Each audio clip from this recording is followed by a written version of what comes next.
It seems Elon Musk is looking to start the MAGA movement to make Europe great again, and frankly, good luck with that. See, we don't have a collective nationalist identity that you can exploit to convince us that the reason poverty is increasing is because of other poor people from our former colonies, and the solution is to subsidize rich people who got rich from exploiting our former colonies. Where'd you get your lithium from, Elon? Where'd you get your cobalt or your pennies on the dollar H-1B visa indentured servants? Was it from our former colonies? Where'd you get your wealthy childhood from, Elon? Where'd you get the idea that ethnically European people ruling everything is the result of a merit system?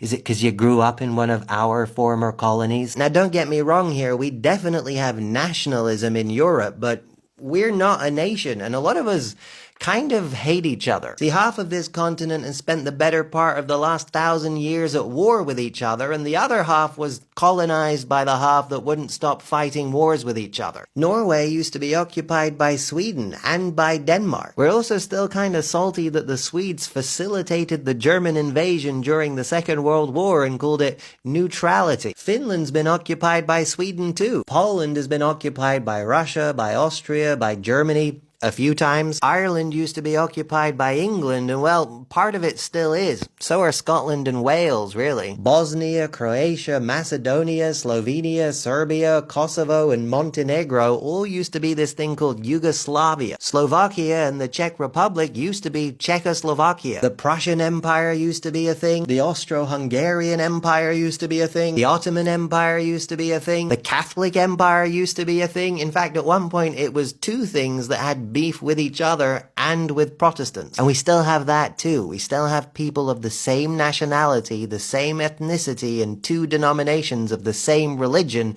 who hate each other. Everyone thinks the Spanish are too loud, the French are too arrogant, and the Germans are robots. And anyone and everyone with a large tourism industry dislikes the English. And well, if you've ever been anywhere with a lot of English tourists, that one's kind of fair. Frankly, the notion that English people have good manners might be the most ironic stereotype in world history. Now, perhaps more relevant to your purposes, we remember what fascism actually is. Spain was fascist, Italy was fascist, and of course, Germany. We remember what this actually means. By that I mean, we remember that it was real. It's not a cartoon or a movie plotline where generically evil men round up Jewish people on trains to send them to concentration camps. That's one of the things that happened at one point under one of the regimes, and it's definitely the worst thing, but it certainly isn't the only bad thing. It was a real political ideology followed by millions and millions of real people, some still to this day, and none of those people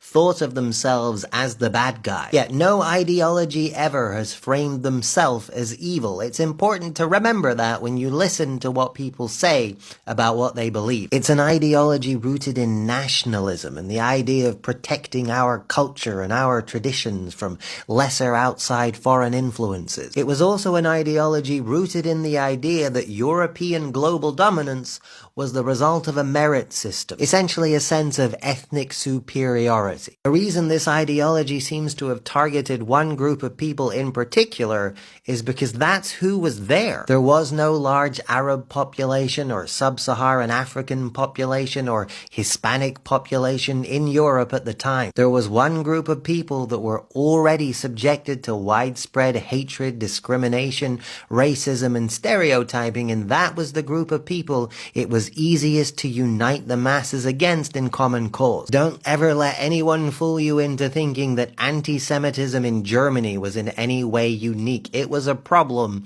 in all of Europe. In fact, leading up to the war, a lot of very prominent European people and American ones were actually quite enthusiastic about what the Germans were doing. Now, I say this because regardless of what you might believe about Elon giving his heart, I've heard a lot of people as a result of that talking about this idea ideology like it doesn't exist anymore. And I think it's incredibly important that we're honest right now about what this ideology might translate into when contextualized through the lens of what the world actually is in 2025. And remember, no ideology ever has framed itself as the villain, so it's very important to think about the implications of what people say about what they believe.